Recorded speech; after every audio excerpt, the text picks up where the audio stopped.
Hello and welcome to the Philanthropic Impact webinar series. Today our session is Maximizing Engagement and Impact through Intergenerational Youth Mentoring. And we are very excited here at Mentor, the National Mentoring Partnership, to be partnering with General Motors for today's conversation. My name is Dan Horgan, a Corporate Partnerships Consultant with Mentor. And before we jump in, I just wanted to cover a few logistics. One is just to remind everybody that in order to maintain the best sound quality throughout today's conversation, all of our participants are on mute. We do encourage, though, that you participate using the chat box and the question box located on the right side of the screen. We'll be monitoring all of the conversation and the questions coming through the chat box and question box throughout the course of the conversation. We'll raise some of those questions in real time as we go through the session, and we'll save some for the end during the question and answer period. We also wanted to make sure everybody realizes that we will make the slides available from today's webinar after today's session, in case you want to go back and reference any of the content that we cover as part of the session. We're excited because we have a really diverse group of participants that have registered for today's session, representing companies, nonprofit organizations, schools, higher ed institutions, all different levels of leadership and experience within the mentoring space. And so, as I mentioned, we're really excited to be able to offer the Philanthropic Impact webinar series to really promote effective programs, partnerships, and practices around youth mentoring. As I mentioned, we're excited today to be joined by our partners over at General Motors. And joining us in a little bit, I'm going to introduce them officially and turn it over to them. But for now, we are joined by Heidi Magyar, the Director of Community Outreach at General Motors, and Matt Ibarra, the Community Outreach Coordinator also at General Motors. Hello, everybody. As we jump, thanks. Absolutely. Thanks, Heidi. I just said hello. You're welcome. So I just want to, before we jump into the substance of today's conversation, for those that are new to Mentor, the National Mentoring Partnership, I wanted to take just a minute or two to give you a little context around the organization. The first is that Mentor's overview. So if you're not familiar with Mentor, the National Mentoring Partnership, we have been around for over 25 years and really are focused on essentially increasing the quality and the quantity of mentoring out there for young people across the United States. We do that by raising public awareness around the need for youth mentors, around developing and delivering resources that help programs more effectively run youth mentoring programs, and through promoting quality standards for those programs to be able to ensure that we're putting forward the best practices. Oftentimes that includes the most cutting-edge research in the youth mentoring space, as well as some of the tools that we are learning from the field and being able to scale out across the network. We really operate at the crossroads of education, business, and community. As you can imagine, our work really entails partnering with community-based organizations and nonprofit groups, education institutions across the K through 12 spectrum, including higher education, as well as business and philanthropic partners, public policy makers, researchers, etc. All of us combined are really working to close the mentoring gap, which we'll share a little bit more context around in a moment. As you can imagine, this network really consists of all sorts of youth-serving organizations that are national, regional, or local in scope. And so you'll see on the screen just a small sampling of some of the organizations that Mentor has partnered with to make sure that we're ensuring that young people have access to caring adults in their lives. Those groups range from I Could Be to City Year to 4-H and several others, as you see on the screen. We also at Mentor have a local mentoring partnership network. So we have 24 mentoring affiliates across the country, as you can see here represented on this map.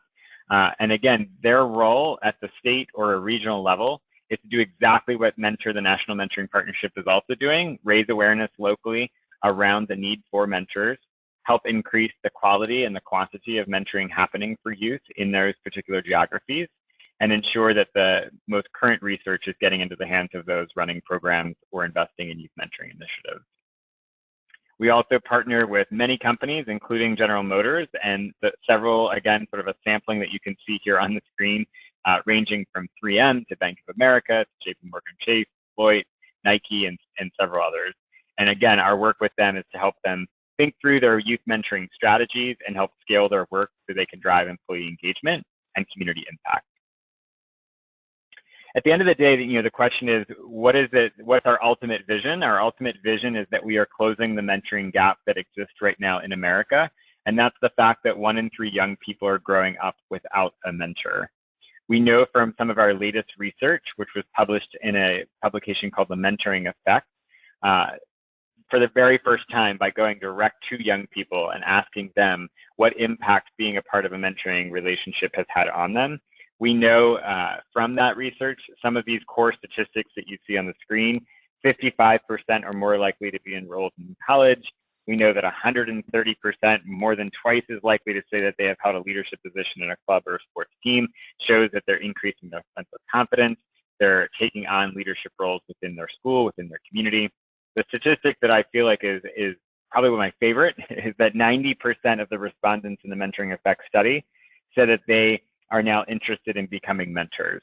So if you think about our path to really closing that mentoring gap, those who are being mentored saying that they want to mentor others, it really is putting us in a great position to be able to close that gap. So that's a little bit about Mentor, the National Mentoring Partnership. As I mentioned today, our session is all about being able to maximize engagement and impact through intergenerational youth mentoring. And I can't think of a more innovative model that I've come across recently with General Motors. We were introduced over a year ago and have just continued to be in awe of their program that I believe is in its 5th year now. And so I'm really excited to be able to, at this point, turn it over to Heidi and Matt to share a little bit about the Student Corps program at General Motors. Heidi? Hello, everyone. It's a pleasure to be here today, and you summed it up very well, the need that's there, and we're excited to be able to share what we've been working on, because maybe it will spark an interest in something that you're doing, and there's always room for more and more of these types of programs. So the General Motors Student Corps program is really a powerful, life-changing program. It is a program that really focuses on the Detroit community. We started this program in conjunction, I'll explain a little bit more later, of partnerships with some schools that we were already doing work in. And we really wanted to understand how we could do more in those schools. And what did more mean? And more meant giving them a job, giving them some skills. It also came at a time in the company when we were trying to look at ways that we could engage all generations of our employees. We had been through a lot as a company, and we wanted to engage new hires, current employees, and retirees all in one opportunity. If you can go to the next slide. The General Motors Student Corps program, as I said, is a high school focused program. It's broken up into cohorts, and this year we added 2 new schools, so we're at 15 high schools in the Detroit area, Flint and Pontiac. A cohort looks like this. It has 10 high school students, 2 to 4 GM retirees, and 1 college intern. Now, we brought the college intern into the mix because we felt we needed to have a bridge between our retirees from one generation to our high school students of another generation. So those interns really help the generational gap that's there, and also gives the college interns the role of a business planner or a coordinator for this team. You can go to the next slide.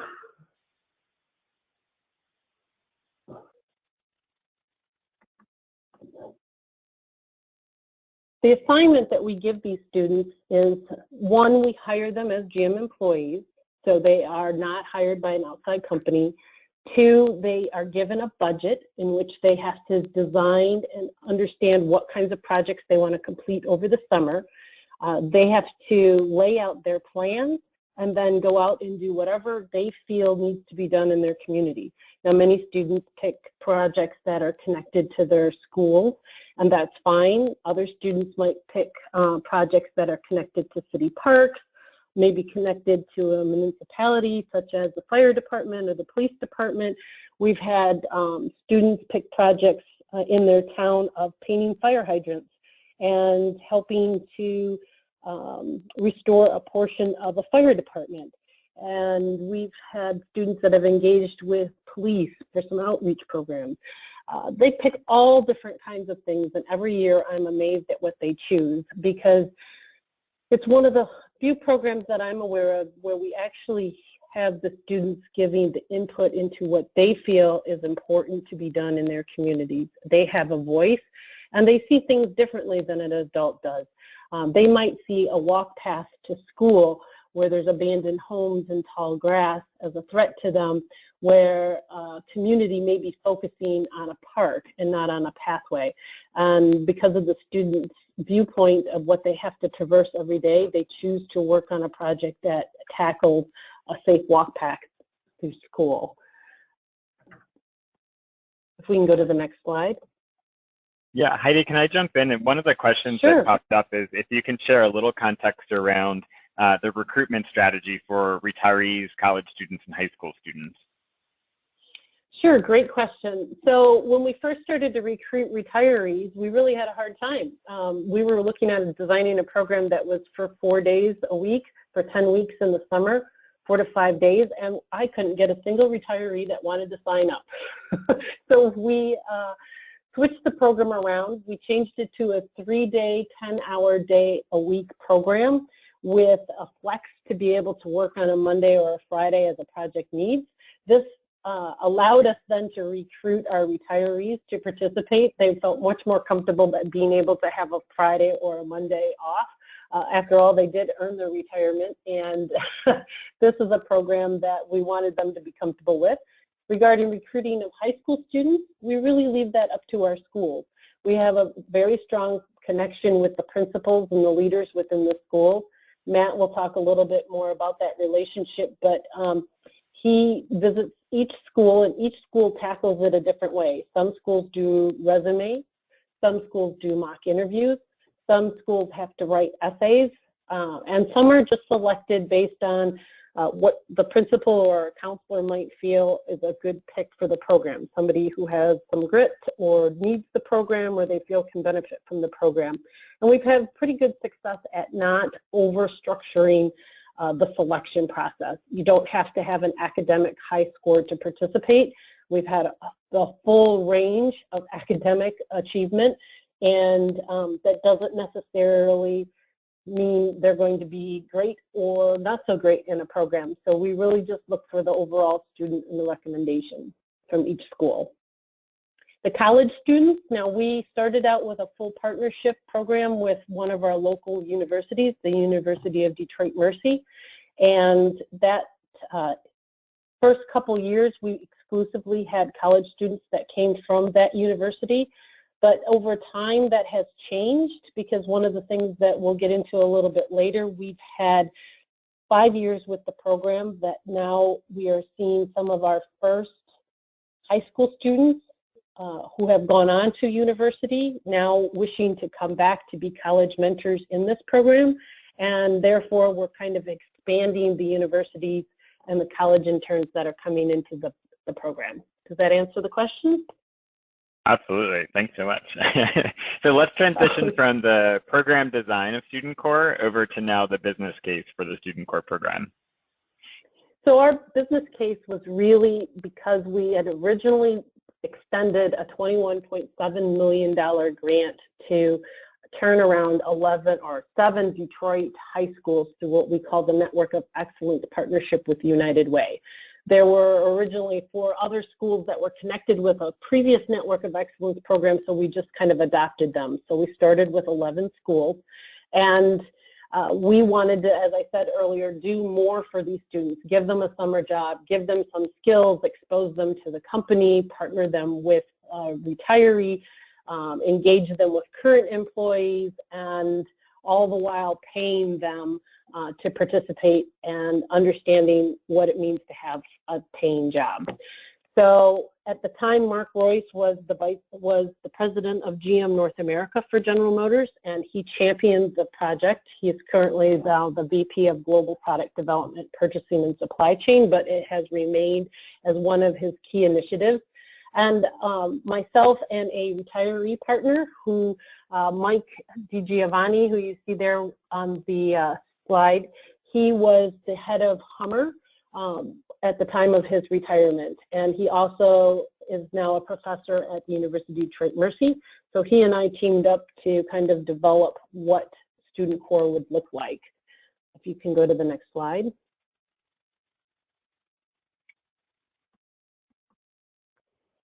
So our objective was really to extend General Motors' commitment to the schools and the Detroit community. We've had plenty of opportunities to take this program on the road to other GM communities, but we really feel that the Detroit community is the most deserving and needing of the communities, and it is our home and it is our house, and we need to do the best that we can to service students in our area. We wanted to improve and strengthen neighborhoods because this program has a unique impact in the communities that they work. Local mayors, city councils, they have come to see these students as participating each year, and they lift them up and bring them into the program and start to solicit from local businesses on helping with projects, and it's just it's a network that has started to form. It also demonstrates our commitment to communities where our employees and customers live and work, which is a very important value for us. If you can go to the next slide. Sure. Before I switch, Heidi, I'm wondering, one of the questions that came in was around some of the target measures of success that you identify with in the program. So when looking at retirees, college students, and high school students, is there a different set of measures that you evaluate the program against? So we have done a very thorough investigation into the return on investment, but some of the things that, and surveys and feedback from from students and from our retirees, but really the stories that are shared back to us from the students based on the impact and the changes in their lives. And Matt can share some of that in his next portion, because we just had a summit in which some of our returning students came to talk to new students, and it was just a phenomenal experience. But I have an 80% return rate on my retirees. They tell me that they get as much as they can out of this program and learn so much from these students that they come back year after year. We really thought we would have a hard time recruiting and retaining retirees, but it seems to be the opposite, and we have a waiting list to be a part of that program. Our high school students, while we can see an impact and we are told and measure the number of students that change from maybe thinking about not going into college or associates or some type of skilled training after high school, we'll now say that and pursue it, and we're starting to track that. But again, we're just into our 5th year, and we're starting to see and be able to look at those numbers and understand them better. I remember, Heidi, early on when you and I first connected and you talked about your return rate with the retirees, you also talked about the fact that a lot of the retirees stay connected to the college interns and to the high school students beyond the course of just the summer program. And so I'm wondering if you could talk a little bit about like how that mentoring role sort of trickles beyond just the structure of the program, if you will. Sure. It's kind of, they almost become a family over 10 weeks. And we'll have retirees that have gone to their graduations, that have gone to family dinners, that have been brought into their education for report card reviews. We have some teams and some retirees that take it upon themselves to, even after the program is done, do report card reviews every quarter with their students, because some of these students are juniors and some of them are seniors, and some of the seniors will come back to the program to talk to returning students, and it's a good chance to catch up. We have college interns that have gone on to continue to be with their high school students, attended sporting games, been there for award ceremonies, continued to just be present in their lives or be included in those lives. Take them to a college campus, tour them around, expose them to job opportunities. It varies from team to team. We don't put a requirement on for that connection, but so many of these groups just feel a connection that they want to continue to maintain. Absolutely. And one other question before we move over to Matt for the evolution of how the Student Corps program has evolved over the last 5 years. And that's, Heidi, can you talk a little bit more about how other employees outside of retirees might be engaged in supporting the program? Certainly, we have a couple different interactions with them. One interaction is that we bring them into our design center to tour our facility. We take them into one of our manufacturing facilities and they tour that. We take them onto a college campus. We take them on lots of different exposure trips into the business. We just had a mini summit this year with our students last Friday where we brought them into our world headquarters and they were able to learn a little bit more about how we engage employees and interact. They also have an opportunity to do service projects. We annually have volunteer projects if a student team decides on a much bigger project than they can tackle in the summer, but they really want to tackle it. Our Team GM Cares volunteer network plugs into that group and will bring a workforce of 50 or more, or how many they think it will take to finish a project in for 1 or 2 days to help those students complete a project that they've identified that they want to do. So when that happens, we try to arrange it so that there's lunches, so that there's networking time, so that there's partnerships with a student and another current employee so they have time to talk about what do you do, what do you work on, and our teams, our GM team members can then share back with these students what they worked on and their experiences. So we try to link that up, and that happens with hundreds of employees over the summer. We have our students from 2 schools this year running a volunteer project where they are the leads for over 500 GM employees on a community project in downtown Detroit, partnering with our Charles H. Wright Museum and our Science Museum on a project. And the students are leading the program for the retirees. So they're the boss, and our employees are current employees are the workers, and it's kind of an interesting dynamic, and they provide feedback at the end to both groups. One shares with the other their experiences and what they've learned, and it's a pretty popular activity. We've now done that for 3 years. So those are a few of the opportunities that we have with current employees engaging with these students. That's great. I love the example of like the shift in the power dynamics where the young people are really empowered to not only identify the projects through the summer-based 10-week program, but then if there's other projects throughout the year, they're also empowered as the leads working with adults as their staff and the GM team. So that's pretty cool. I like that. Yeah, they so kind of like, they're not so sure. They're not so sure sometimes right. about being the boss of adults, but we tell them that's their role. They have to plan it out, and then they have to tell us what to do. So by the end, though, they're pretty good at it. Absolutely. Well, that's leadership in action. You know, you can talk about leadership workshops and talking about leadership skills, but being able to sort of get that on-the-job experience where those skills are put into play, that's one of the best learning opportunities for the youth and the adults in that situation. Very true. So let's transition. Matt, I'd love to bring you in on the conversation and have you share a little bit about how the Student Corps program at General Motors has evolved over the last 5 years.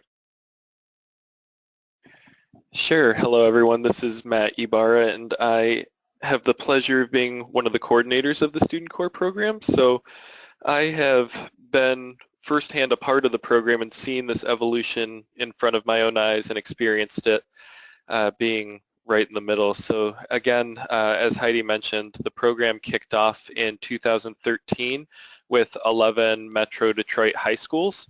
So the most obvious piece of the program evolution has been in its growth and expansion. So in the second year of the program in 2014, we spread the reach up to Flint Southwestern Classical Academy, bringing our total to 12 high schools, and GM also has a strong presence in Flint, so for a lot of reasons it made great sense to expand there. Similarly, in 2015, we added Pontiac High School, where we have a giant powertrain. We had a giant powertrain headquarters there for GM, and similar school district and demographics as Detroit and Flint. And then this year, as Heidi mentioned as well, we even furthered our commitment to Detroit by adding 2 additional Detroit public high schools, Pershing and DCP at Northwestern, to bring our total now in the 5th year of the program from 11 to 15 high schools, which again, if you're talking about a team of 10 high school students per cohort, we're all the way up to 150 internship opportunities per year for these high school students. Another great piece of the evolution, in addition to just the growth and expansion, has been in the curriculum and the life skills, and in a lot of ways the focus of the program. It's always been an outstanding program where it's a great, for many of these students, a first job experience and learning what a job looks like and how do you interact in a team, how do you interact with a boss, with a supervisor, how to show up on time, things that they might not have been exposed to before. So that's always been great. But then I think one of the studies that Dan mentioned earlier and that Mentor frequently references is that 1 in 3 young people are growing up without a mentor. We didn't necessarily have that stat going into the program in 2013, but without a doubt realized it pretty quickly working with these students, that they don't necessarily always have that strong influence in their life, whether it be at home or at school, who's asking them about their grades, who's asking them about their goals after high school. Simple questions like that that lead to really important conversations in the students' lives. So we did expand our focus on developing strong mentoring relationships in addition to just the on-the-job relationships. And one great way that we were able to execute that was in the weekly life skills lessons. So if Dan, you can change the slide, I will go a little more in-depth on the life skills sessions. So the retirees and the college interns do lead at least one life skill session per week, and it actually ends up being far more than one. But just to give you a couple examples of topics, is it's great to have this first job experience, but one new experience for students is getting a paycheck and being paid by a job and having that money. So one of our key topics that we cover with all 15 teams is money management. So that can be as simple as budgeting your money and realizing expenses that you might have currently in your life and upcoming expenses as you're going into your senior year and going into college. But in addition to that, it's conversations like, do you have a bank account? Do you know how to open a bank account? What do you do in a situation if you have your paycheck on the 15th of every month and all of a sudden a distant family member or a friend that you haven't seen in years comes up to you and is expecting a cut of that paycheck? So how do you handle those really difficult real life situations is what we like to cover with our students. Other topics can be public speaking, conflict resolution. We do some great sessions on professional etiquette, simple things like how to dress for certain events like an interview or like a formal dinner, like a business meeting, how to sit at a formal meal and how to carry yourself. So a really wide variety of life skills experiences. And one great thing that we do is we do have the curriculum such as the money management that is shared with all 15 teams, but we also empower the retirees and the college interns who are getting to know these students and realizing year over year some of the important topics that might apply directly to their group of students in their specific community so that they have the flexibility to create their own sessions as well. In addition to the life skills sessions that we're talking about, we also, Heidi mentioned, go on several exposure tours, which is amazing for the students who several of them, really, I would say the majority of these students don't really on a regular basis get to see the world outside of their small neighborhood and school walls, and because of a lot of transportation issues really end up somewhat isolated in their small unit of living. So these types of exposure experiences really can open their eyes to all sorts of opportunities, both educational and professional. So we do take them on several tours within GM to give them an exposure to the different jobs and opportunities we have within General Motors. Heidi likes to say that GM is like Noah's Ark. We have 2 of everything. So we don't just make cars, but we have accountant jobs and legal jobs and purchasing jobs, marketing, all sorts of different jobs that students wouldn't have even known existed, and in addition to getting to see these jobs and be exposed to them, meeting the individuals in those jobs to have conversations on how they got there. They go on visits to dealerships, and especially some of my favorite visits are the retirees and college interns will take them to locally owned businesses. A lot of students have interest in entrepreneurship and say that they want to own their own business, but don't necessarily understand what goes into that and how entrepreneurs got to the place where they are now. So they'll walk out of those meetings, some inspired and realizing that that is their dream, and some realizing, no, that's not for me, but they're getting that exposure experience. They also, as Heidi mentioned, go on college campus tours to Detroit Mercy to get a feel for what a college campus is like and to meet with actual faculty and go over how to find support systems on campus and what's available to them, talking about financial aid and other really important topics as they're progressing through their high school careers. And then definitely my favorite day personally is at the end of the summer, all 15 teams will come together at the General Motors Technical Center, and each team will have 5 to 7 minutes to present all of their accomplishments from the summer to GM executive staff. We also invite their family and friends, school administration, and community partners. So it's really a diverse audience, and it's awesome when the students who give the presentation themselves first have the learning experience of how to make a presentation, and they've been working so much on their public speaking, and then seeing 1 or 2 students from each team get up on stage and deliver that presentation, you really get to appreciate the journey both of the team and seeing all of their accomplishments, the projects that they accomplished, and all of that side of the program, but also just recognizing that the student in front of you, where they came from 10 weeks ago, and now they're able to stand on stage in front of a crowd of 300 people, including GM's top global executives, and able to deliver a speech. So that's definitely one of the big goosebump days where you see everything come together right in front of your own eyes. Next slide, please. Matt, quick Yeah. question for you. So one thing, it's amazing what you guys have been able to design as part of a 10-week program for these young people, and in terms of not only increasing the number of caring adults around them, but also really diversifying and increasing the number of opportunities they have. I'm curious, and one of the questions that came in as well is, how do you best prepare the retirees and the college interns in helping to facilitate these life skill sessions as well as mentor the students throughout the program? That's a great question. So we do have trainings up front. So with this being a summer internship program that kicks off at the end of June, we do meet with our retirees and our college interns ahead of the program and before they actually interact with the students to go over and just review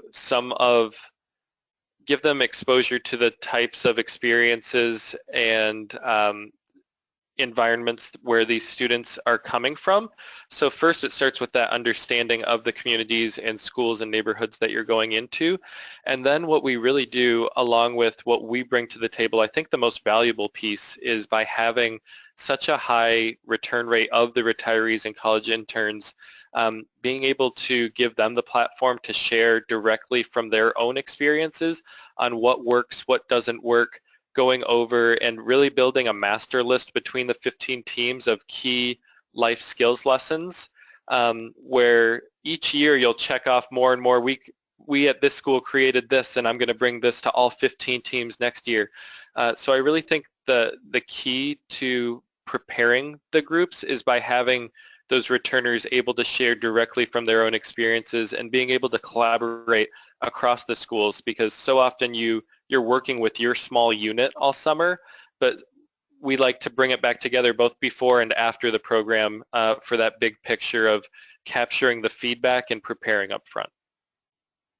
That's great. I think one of the things that sounds like a key to your success as well is that you provide some structure, but you also provide some flexibility for the retirees and the college interns to also feel empowered that if they know of something or if they want to bring a unique experience into the mix, that they have the flexibility of doing that as well. Is that right?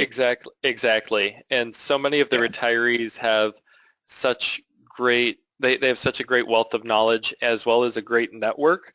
So you'll really see over the course of the 10 weeks as the retirees are talking to their students, they'll realize, wow, 6 of my students are really interesting in the nursing field. I have a professional contact who is a professor of nursing at University of Michigan. We're going to have them come in as a guest speaker. So just those kind of natural networks that we empower our retirees and college interns to bring those experiences to the high school students. That's great. So I didn't mean to stop you, Matt. I know you wanted to share too a little bit about how the returning college interns have played a role in the program. Yes, so, and this has been just as great as of a piece of the evolution of GM Student Corps. So as Heidi mentioned, we are at the phase where going into year 5, several of our first class of students, high school students from 2013, have progressed. They've graduated from high school, gone on to college, and several of them are now in the summer between their junior and senior year or sophomore and junior year in college. And I just want to do a quick flashback, but Dan, earlier in one of the slides you mentioned from your studies that 90% of mentees responded that they are then interested in becoming mentors. And that is exactly what we're seeing here in Student Corps, where we're having these high school interns progress, graduate from high school, go on to college, and then actively stay in touch with their retirees and reach out to us to find out how to come back. And last year was the first year that we did have those types of returning interns. 2 are pictured here, Sadiq Muhammad at Hamtramck and Tira Wade, who I actually worked with. She was a high school student when I was a college intern at River Rouge. This year, of our 15 college interns, 1/3, so a whole 5 of those interns are returning to the program, which is absolutely amazing, and we look forward to continuing to be able to grow that. And again, this is just so important because these interns are so deeply rooted and have such an intimate understanding of the schools and communities where they came from. So they understand these challenges better than any of us ever could, and they have succeeded and are now thriving and returning now to guide this year's class of high school students through the experience and through some of their challenges. And in addition to that type of knowledge that they have, they're just more than anything outstanding role models where these high school students can put a face to an individual of someone from their community in their school who is now off in college being successful and is a paid intern for the summer.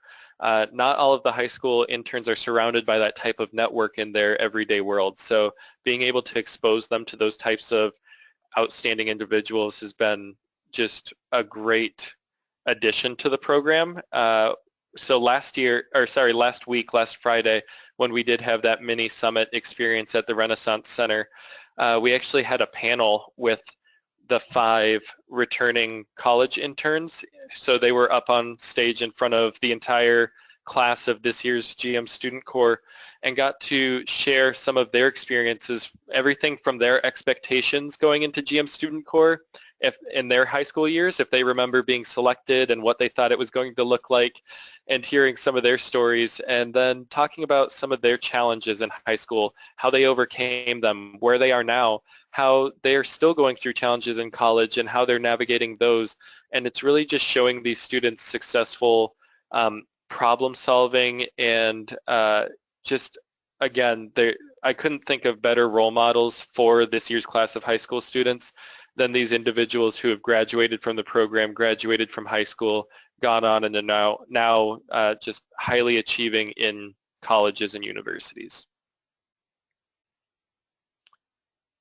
So that really just plays in as a piece as we've started to see that piece of the evolution of the GM Student Corps program. I just wanted to reference this graphic really quick because it's something that we realized was starting to come together last year, and we should start putting together a plan around what this looks like in transition. So as I mentioned, at the start you have the high school interns, and that's starting to feed into GM Student Corps college interns once they go off to college. Wouldn't it be great if those students are interested in fields such as engineering, such as marketing, with that GM has those job opportunities, if we can then link them up with our university relations team and have them considered for internship opportunities as they're upperclassmen in college. And then how can we link that and leverage that so as they're continuing their learning, both in student corps and in the professional GM side of the world, how can we link that and leverage it so that they have every opportunity to become a GM employee upon graduation from college? And that's kind of, so I followed, for my specific journey, which we're going to get into next, I started as a GM Student Corps college intern and came back for 2 more internships, and upon graduation became a GM employee. So how can we make that pipeline more robust as these students are moving along in their college years so that that opportunity is there for our students? So Next Matt, that's slide, actually please. a great transition Sure. into having you share a little bit about your own firsthand experience in the Corps. Yes, so again, I've been with the program since its start, and unlike Heidi and Mike and Mark and some of the leaders in developing and creating the program, I was thrown into an internship experience in 2013. So in 2013, I was finishing my sophomore year of college at the University of Detroit Mercy. I was majoring in business administration, and I got called down to the office of one of our economics professors, Mike DiGiovanni, who then started talking to me about this idea behind Student Corps, and we had met through one of his courses and talking about my interest in being involved. So I grabbed onto that opportunity. My first year, in that picture on the left of the slide, you'll see our River Rouge High School team. So I worked with 10 high school students from River Rouge High School and 4 GM retirees. And just that experience of walking into a high school that was so different from mine really opened my eyes. And working with these students, I had just an immediate bond with them where we started working on these projects and hearing their ideas, and they were very much at the center of the project creation. So everything that Heidi talked about in the program design really did happen right in front of me. I think the most unique project that we did that first year, and it was amazing for the students, and still as I speak to them this day, a huge source of pride and something they left behind in that community, is the viaduct of River Rouge. So it's the first thing that you see when you enter River Rouge. It's the last thing that you see when you leave. And it is right next to the high school, and it had just been overgrown, covered in weeds. The lights under the bridge were not functional. Students would walk to and from school there, so the students had a tremendous safety concern about the fact that they're walking through this tall grass with no lights right at the entrance to the city, and no one seemed to be doing anything about it. So they wanted to put our budget dollars to work on that project. So we worked with the city council and with school administration and with the Parks and Rec department, which was an awesome experience for the students in and of itself, to help them identify some change agents in their community and how they can leverage those relationships, and then again develop themselves as change agents. So we completely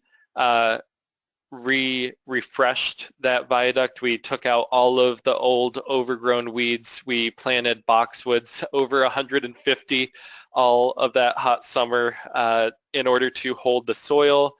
We mulched. We worked with the city to get the lights fixed. We completely painted the River Rouge Panthers to add some pride to the community. And again, just in that moment, in that summer, you see how proud the students are pulling all of this together, using this budget to make this project that they would like to see changed come true.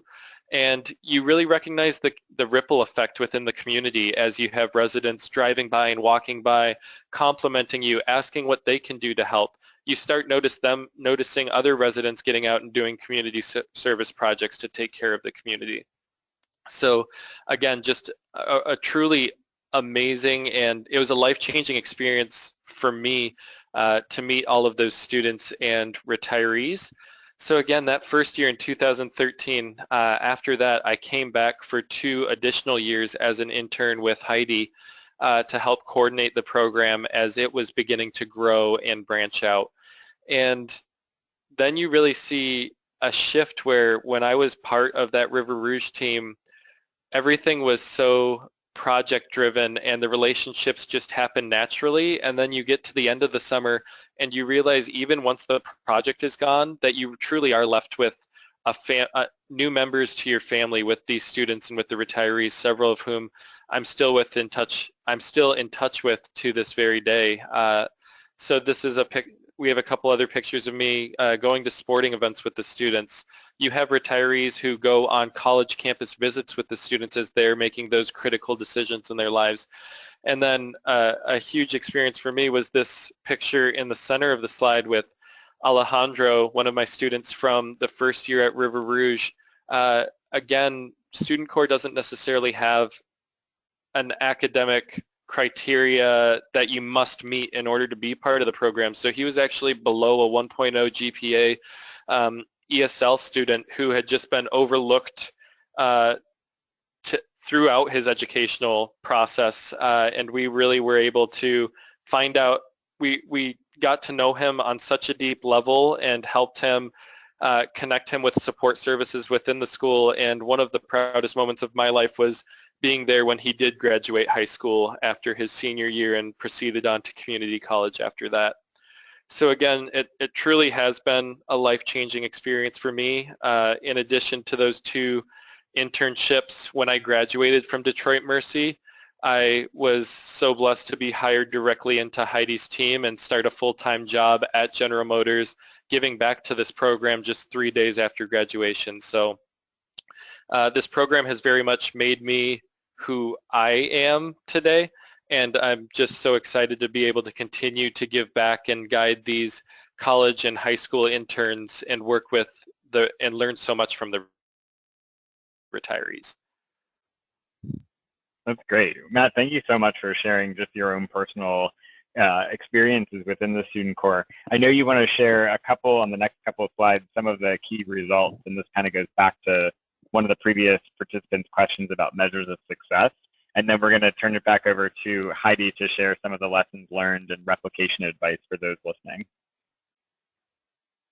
Great. Yeah, so I think that these infographics that we keep each year of the program are a really fun way of collecting all of the accomplishments in terms of the projects and also in terms of the life skills lessons and development of the students, and it's a fun way to put numbers to it. So we do keep these infographics every year. This one that you'll see over the next 3 slides is for the 2016 GM Student Corps groups. You'll see the number of participants that we had and the full circle of everything that goes into Student Corps, from presentation training to life skills to community service to college prep. And Dan, if you go to the next slide, we'll have a couple more stats. So just the 2016 group alone renovated exactly 13 schools and 14 parks. And if you look back now, going into the 5th year of the program, so just taking the stats from the first 4 years, we've had over 50 schools and 50 parks and community centers that have been touched by the GM Student Corps program, which again aren't schools and community centers that are being identified by GM as priorities, but are being identified by the students and residents themselves of these communities, and they're driving the change. So again, these numbers, the 542 yards of mulch, the 18 yards of dirt and soil, it's a really fun way of collecting the data from the summer and putting a number to it for the students to really appreciate all of the hard work and all of the hot, sweaty days that they spend executing these projects, what they accomplished. I think we have one more slide with the data. Yep. So this is more the life skills side and the development. So last year we had over 26 job coaching sessions between the 15 teams. We had 5 career development tours for all of the teams together. And then again, with the flexibility of the life skills sessions across the 15 teams over the course of just the 10 weeks, we had these teams go through over 91 life skills sessions as reported by the retirees and college interns. And again, those 13 presentations to the GM executive leaders. So with that, Dan, I think I'm ready to turn it back over. But again, the infographic is a really fun way for us to collect and measure some of the accomplishments of the program. Absolutely.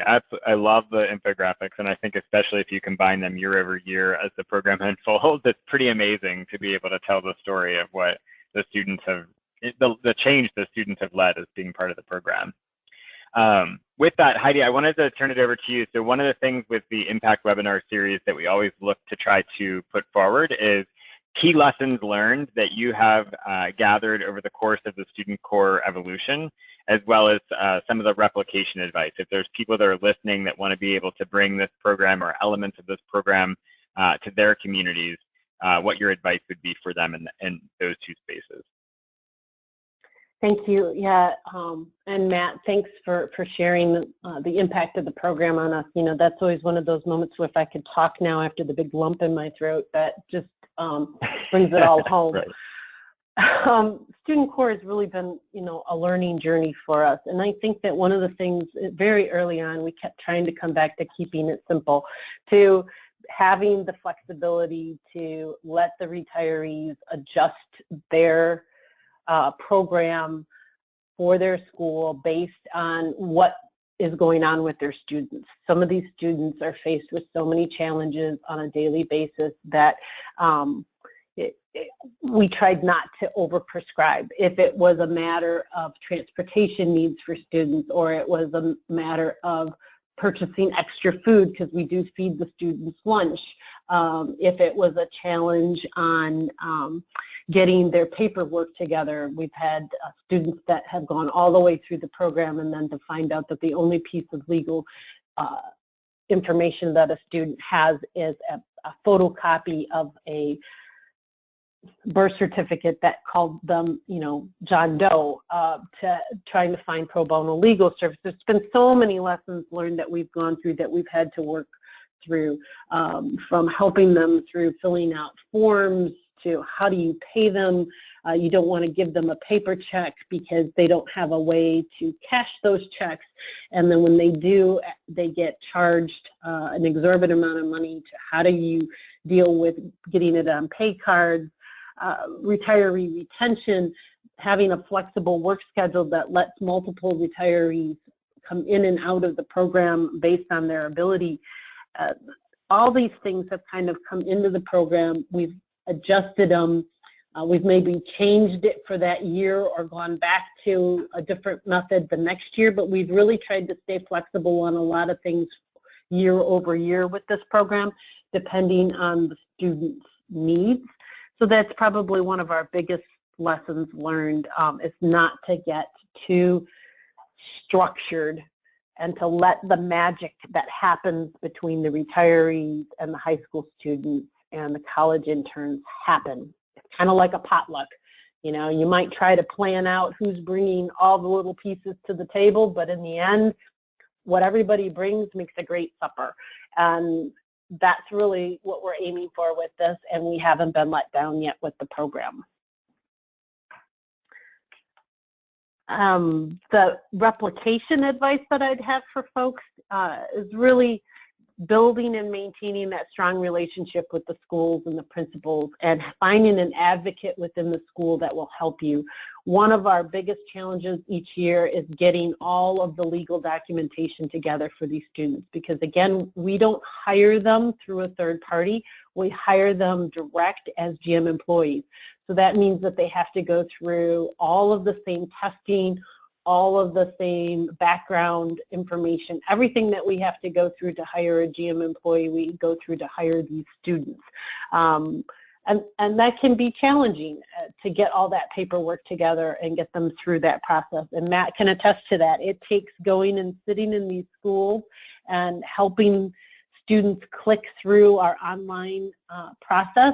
And sometimes our retirees, the online process isn't always what they are used to or comfortable with, so it takes a village to get everybody through that system. And every year we seem to have a new challenge, but it works and we get there, but it takes a lot of face-to-face time and a lot of relationship building with these schools. One of the things you notice is that we don't bring the students to new locations. We strategically decided to have each team meet on a daily basis at their schools, because as Matt referenced before, transportation is a big issue for a lot of these students in the city. So we try to take a location that they already know how to get to, and they already have means to get to those locations. So we hold all of their cohort sessions are held at the school, and so that means that we have to have a strong relationship with that school to let us in and have a room and to have a setup through the summer and to allow the students access in and out of the building. So just those relationships is really what makes this program happen for us. So there's so much more that we'd be happy to share. I know that folks have some questions, so Dan, if you want to open it up, Matt and I are happy to answer any of those outstanding questions folks might have. Absolutely. So a couple came in. So one is around, and this sort of builds off of the question earlier in regards to how you're training the retirees and the college interns to best support the high school interns. And so this question was around, is there any cultural competency training that you provide or any mental health support that you put in place if those things surface the high school students? Yes, we partner with our United Way. They help us do some training that they use for bringing in volunteers into some of these schools. And we also have one of our team members on my team has a social working background, and she has put together a training program that where we bring the retirees in and we talk about the appropriate ways to handle information. If you're told some information, what do you need to report? Who do you need to contact?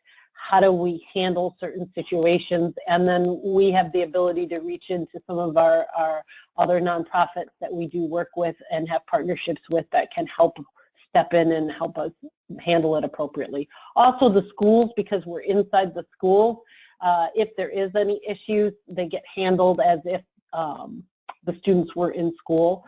So that's a backup for us as well. But then we do the same thing with our college interns, as Matt said. Great. Another question was around if you could share any more detail around the compensation for the college interns and the high school interns. And you started mentioning a little bit about the pay card. Just a little more context there for folks that are looking for innovative ways of paying students. Our college interns are hired as any of our college interns throughout the company are hired, and it's a pay scale that's based upon where they're going to school, what year they're in their program, what degree that they're going for. It's based off of market value. So Student Corps doesn't set those salaries. Those are done through our global HR process. So again, our college interns are full college GM interns on the program, so that they bridge two different areas, I guess is the best way to explain it. Our high school students are paid just over minimum wage. They also receive some paid time off for the 4th of July holiday, and they receive that payment on a pay card. So it's like a credit card that they can access, and they can transfer money or take money off of that card. And it's done in lieu of a paycheck, because a paper check, most companies have gone to direct deposit, but because these students are only with the company for 10 weeks, there isn't enough time to set up a direct deposit. And the majority of our students do not have a bank account. That's why at the early onset of the program, and tomorrow, in fact, it is for this year, we'll be running the financial camp that talks about how do you open a bank account, what is a bank account, how do you manage it, how do you write a check, and many other financial questions we'll be answering for these students tomorrow. But the pay card is how they access their money. And they have a PIN number, and it's a little bit more secure for them than a paper check coming in the mail. That's great. Well, Matt and Heidi, I want to be respectful of your time as well as those participants that joined us for today's session. I think we got to the majority of all the questions that either came in through the conversation or in the registration process, which is pretty impressive. So I appreciate both of your flexibility in doing that. I also just want to say a big thank you to both of you for not only your day-to-day leadership and management of this program, but for sharing so many insights and experiences with us so that we can take some of the things that you've learned and apply it to the programs and to the investments that others are making across the country in the field of youth mentoring. So thank you both so very, very much. You're welcome. Oh, go ahead.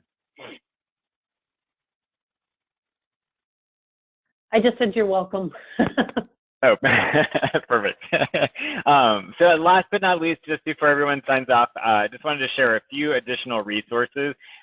One, in addition to posting the slides, we will post the recording from today's session. So if you want to go back and replay any aspect of it, if you didn't capture something in your notes, you certainly can do that.